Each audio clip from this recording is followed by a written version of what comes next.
একটা বাজার সংলগ্ন এলাকায় ফুটপাতে একটা পরোটার দোকান খুলে বসে আছে।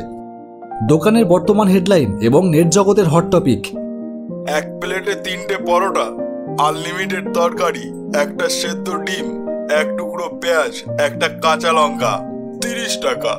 যাতে হয় না রেলের টিকিট, 30 টাকা। আরে দাদা, পয়সা পরে দেবেন, আগে খাবারটা নিন। ভদ্রলোকের নাম রাজু। ভদ্রলোক পরোটার নাম দিয়েছেন রাজুদার পকেট পরোটা। ব্যাপারটা বেশ ইন্টারেস্টিং লাগছিল। সত্যি কথা বলতে ভদ্রলোক এখন এতটাই ভাইরাল যে তাকে নিয়ে ভিডিও করলে ভিউজের বন্যা যেন চোখের সামনে ভেসে উঠছিল। ভদ্রলোক ভোর 6টায় দোকান লাগায়, আর তখন থেকেই দোকানে খরিদ্দারের লাইন লেগে যায়। তাই সেই হট টপিক নিয়ে যদি আমায় এখন ভিডিও করতে হয়, তাহলে আমাকে রাত্রি 2:58 বনগাঁ টু শিয়ালদা লোকাল ধরতেই হবে। আর দেরি করলাম না, রাতে ঘুমোলে চলবে না। সমস্ত জিনিসপত্র গুছিয়ে নিয়ে রাত 2টোর মধ্যে আমার বাইকটা নিয়ে পৌঁছে গেলাম বনগাঁ স্টেশনে। গ্যারেজে বাইকটা রেখে দিয়ে টিকিট কেটে নির্দিষ্ট ট্রেনে গিয়ে বসে পড়লাম। পুরো স্টেশনটা একেবারে ফাঁকা, শুধুমাত্র গুটি কয়েক চায়ের দোকান তাদের অস্তিত্ব জানান দিচ্ছে। যথাসময়ে ট্রেন ছাড়ল।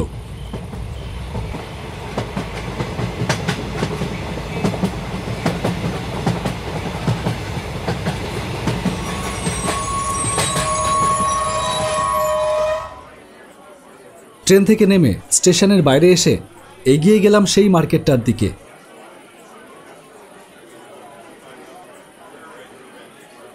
রাজুদা কোন জায়গাটাতে বসে তা তো জানি না। আশেপাশে বেশ কিছু দোকানদার তাদের দোকান খুলে বসে পড়েছে। এক ফুলের দোকানে গিয়ে দোকানদারকে জিজ্ঞেস করলাম, দাদা, এখানে সেই ভাইরাল রাজুদা কোন জায়গাটায় দোকান দেয়? একটু সামনে এগিয়ে যান, মিনিট 2 লাগবে। ঘড়িতে টাইম দেখলাম 5:30। এতক্ষণে রাজুদা ঠিক চলে এসেছে। দেরি না করে একটু জোরে পা চালিয়ে এগিয়ে গেলাম। 5 মিনিট ধরে হেঁটেই যাচ্ছি। কোথায় সেই ভাইরাল রাজুদার পকেট পরোটার দোকান? না, এভাবে আর কতক্ষণ হেঁটে বেড়াবো। সামনেই এক ভদ্রলোক দেখলাম এদিকেই হেঁটে আসছে, হাতে বাজারের ব্যাগ। জিজ্ঞেস করলাম, দাদা, এখানে রাজুদার দোকানটা কোন দিকে? কোন রাজু? পরোটার দোকান? হ্যাঁ হ্যাঁ। আপনি তো ছাড়িয়ে চলে এসেছেন। ছাড়িয়ে চলে এসেছি? না, কথাটা ঠিক হজম হলো না। অলরেডি 5:45 বাজে, তাহলে কি রাজুদা আসবেন না? আপনি আসুন আমার সাথে, আমি ওই দিকেই যাচ্ছি, আপনাকে দেখিয়ে দেব।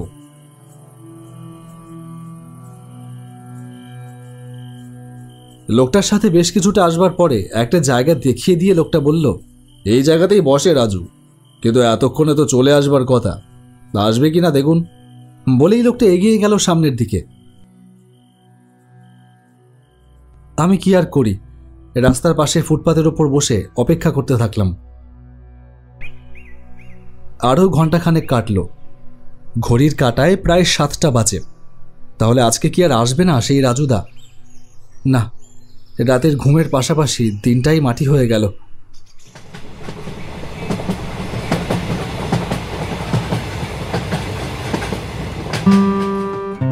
বাড়ি ফিরে এলাম।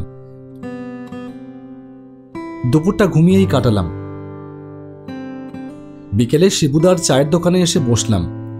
বিকাশ বলল, কিরে সমু, তোর চ্যানেলের খবর কি? আর বলিস না,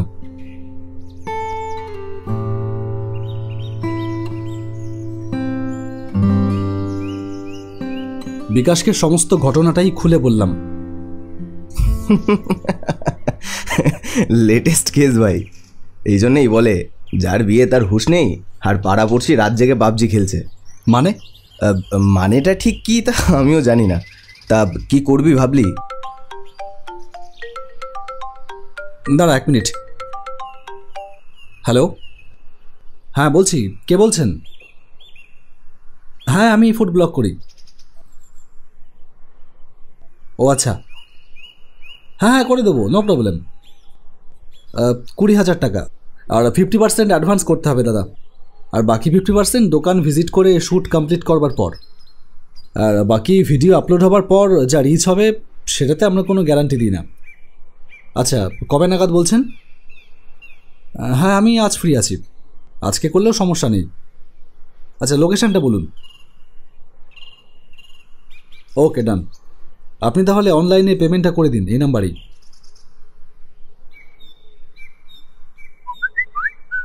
কি ব্যাপার ভাই? কে? গুমা থেকে এক ভদ্রলোক ফোন করলেন, তার দোকানের প্রমোশন করতে হবে। ওহো, সেলিব্রিটি? আরে কী যে বলিস না, আসলে এই ফুড ব্লগারদের কাজটাই তো এটা, ভালো খাবারের রিভিউ দিয়ে সেটাকে প্রমোট করা। কিন্তু আজকাল ফুড ব্লগিংয়ের নামে যে সমস্ত নোংরামি হচ্ছে তার কি বলবো। থাক, চুপ কর, তুইও কিছু কম যাস না। কি করব বল, স্রোতের সাথে গা ভাসাচ্ছি আর কি। যাকে বাদ দে, এখন যেতে হবে গুমা। অলরেডি 5:20 বাজে, 6:28 ট্রেন। বলছি তুইও চল না আমার সাথে, মজা হবে বেশ। এমনিতেই প্রমোশন, অতএব ফ্রিতে খেয়ে আসতে পারবি। না রে, আমার হবে না। আমার আজ একটু কাজ আছে, রাতে ব্যারাকপুর যাব। যদি বলিস তো আমি আমার কাজ মিটিয়ে গুমা পৌঁছে যাব, তারপর ওখান থেকে একসাথে আসা যাবে। ওকে, ডান। আমার হয়ে গেলে আমি স্টেশনে তোর জন্য ওয়েট করবোক্ষণ, আর তুই গুমা ঢুকে আমায় একটা কল করিস। Okay bro. By the way, দোকানটা গুমার কোথায়? বেশি দূরে না, বললো তো স্টেশন থেকে বেরিয়ে ডান পাশে রাস্তা দিয়ে মিনিট 5 হাঁটা পথ। দোকানের নাম রাজবাড়ি হোটেল। ঠিক আছে, তাহলে বেরিয়ে পড়, আর দেরি করিস না। গুমায় যখন ট্রেনটা থামলো তখন সন্ধ্যা 7:15 বাজে। স্টেশন থেকে বেরিয়ে ভদ্রলোকের কথা মতো ডান পাশের রাস্তাটা ধরলাম। মিনিট 10 হেঁটে এলাম, তবে রাজবাড়ি হোটেল নামে কোনো হোটেল চোখে পড়ল না। ভাবলাম আবার সকালের মতো কি দোকানটা পেছনে ফেলে চলে এলাম নাকি, কাউকে জিজ্ঞেস করব। দেখলাম সামনে দিয়ে একটা লোক এগিয়ে আসছে। তাকে জিজ্ঞেস করলাম, দাদা এখানে রাজবাড়ি হোটেলটা কোথায় বলতে পারবেন? লোকটা আমায় একবার আপাদমস্তক দেখে নিয়ে বলল, আপনি সোমনাথ রায়? ভদ্রলোকের গলার আওয়াজ শুনে বুঝলাম ইনিই বিকেলে আমায় ফোন করেছিলেন। বললাম, হ্যাঁ, আপনি আমাকে বিকেলে ফোন করেছিলেন? হ্যাঁ, আমার সাথে আসুন। ভদ্রলোকের সাথে কিছুটা এগিয়ে গেলাম। বাদিকে একটা গলি মতো রাস্তা চলে গেছে। গলিটায় অন্ধকার খাখা করছে। ভদ্রলোক সেই গলির মধ্যে ঢুকে পড়লেন। আমিও তার পেছন পেছন এগোলাম।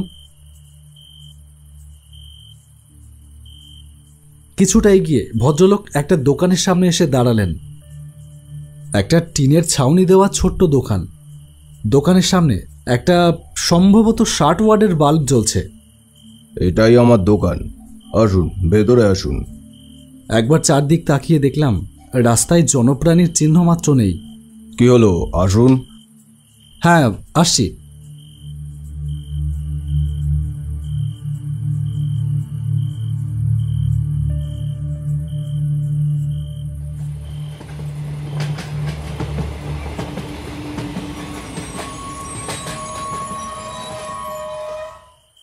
ব্যারাকপুর থেকে কাজ মিটিয়ে ফিরতে ফিরতে বেশ লেট হয়ে গেল। গুমায় যখন নামলাম তখন 10:10। এতক্ষণ সোমনাথ আছে কিনা জানিও না। ট্রেনে এতটাই ভিড় ছিল যে ফোন করার সুযোগ হয়নি। তবে সোমনাথ যখন বলেছে কাজ মিটে গেলে অপেক্ষা করবে, তখন নিশ্চয়ই অপেক্ষা করবে। স্টেশনের বাইরে এসে ফোন করলাম সোমনাথকে। সুইচ অফ বলছে। কি ব্যাপার? শুটে আসলে সোমনাথ সবসময় ফোনটা ফুল চার্জ দিয়ে নিয়ে আসে, তাহলে সুইচ অফ থাকবে কেন? তাহলে কি এখনো শ্যুট কমপ্লিট হয়নি? শ্যুট করার সময় ও ফোনটাকে এয়ারপ্লেন মুড করে রাখে। আরও কিছুক্ষণ দাঁড়িয়ে অপেক্ষা করলাম, তারপর আবার ফোন করলাম।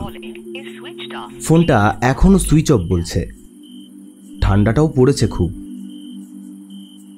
মোবাইল ডেটা অন করতেই একটা মেসেজ এলো হোয়াটসঅ্যাপে। সোমনাথের মেসেজ। লাইভ লোকেশন সেন্ড করেছে, আর তার নিচে আর একটা মেসেজ, সেভ মি। মেসেজটা পড়ে চমকে উঠলাম। সোমনাথ কি তাহলে কোনো বিপদে পড়েছে? না, দাঁড়িয়ে দাঁড়িয়ে ভাবলে চলবে না। লাইভ লোকেশন ধরে এগোতে লাগলাম।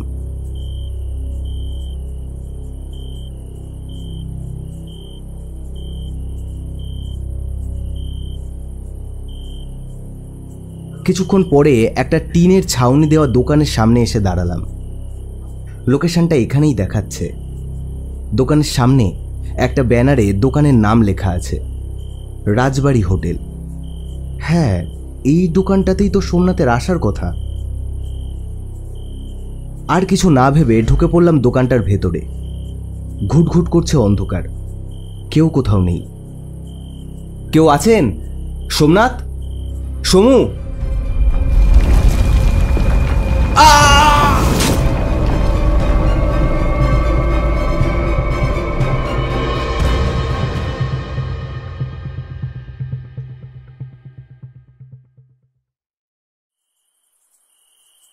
যখন জ্ঞান ফিরল তখন দেখলাম পাশে একটা চেয়ারে সোমনাথ বসে আছে।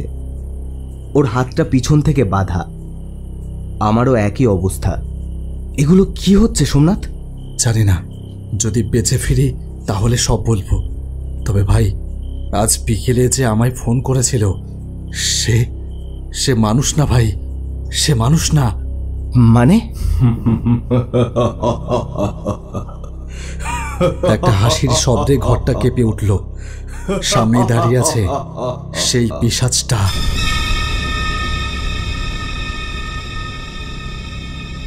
তোদের মতো কিছু ফুড ব্লগারদের জন্যই আজ আমার এই অবস্থা। আমিও এক সময় খুব ভাইরাল হয়েছিলাম। প্রতিদিন শয়ে শয়ে লোক আসতো আমার দোকানে, কিন্তু কাস্টমারের চেয়ে ব্লগারদের সংখ্যাই ছিল বেশি।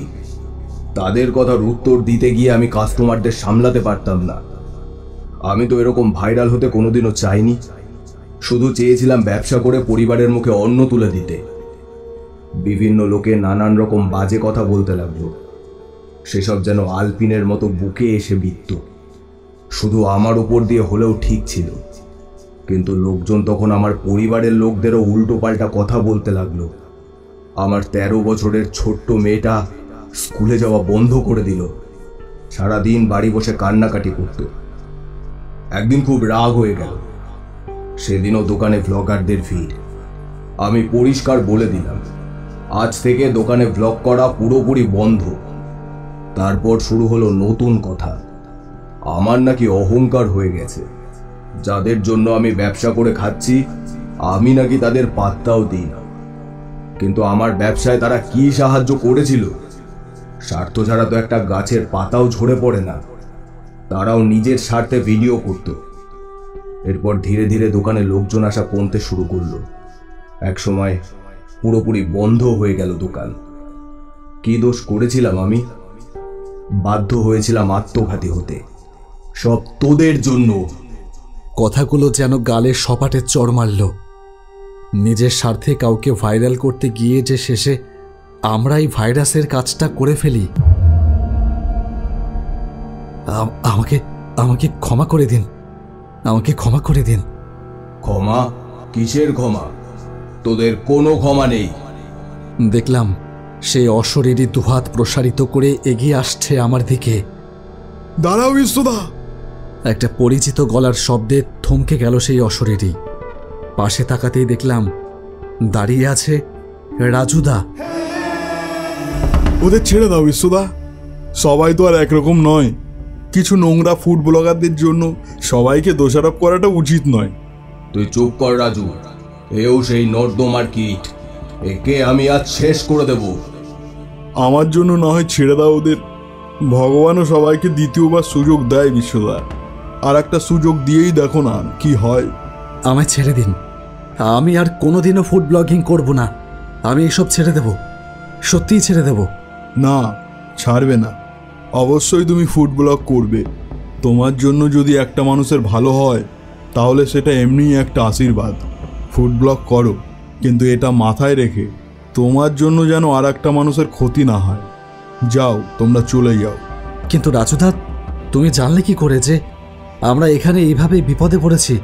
তুমি যখন এইগুলিতে ঢুকলে তখনই আমি তোমাকে দেখেছিলাম। আমার তখনই সন্দেহ হয়, এই গলিতে সন্ধ্যার পর কেউ আসে না, গলিটার দুর্নাম আছে। তারপর যখন দেখলাম ওই দাদাও ঢুকলো, তখন সন্দেহটা যেন ঠিক মনে হলো। বুঝলাম কিছু একটা গোলমাল আছে। আর মানুষ হয়ে মানুষের সাহায্য করাটা মানুষের কর্তব্য। তোমাদের বাড়ি কোথায়? বনগা। তাড়াতাড়ি বেরিয়ে পড়ো তাহলে, শেষ ট্রেন আসতে আর 15 মিনিট বাকি।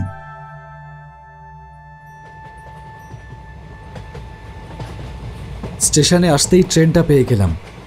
কামরাটা একদম ফাঁকা। বিকাশ বলল, এবার বলতো কি হয়েছিল?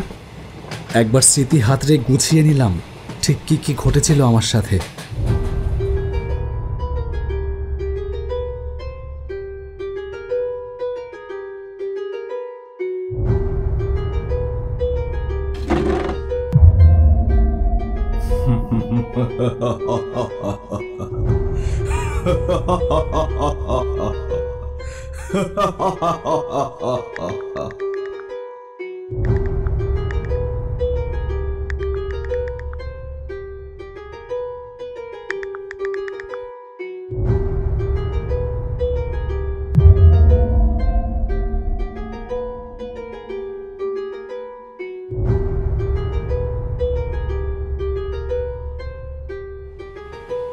তারপর বললাম, তেমন কিছুই না, बड़े बड़े शहरों में ऐसी छोटी छोटी बातें होती रहती है।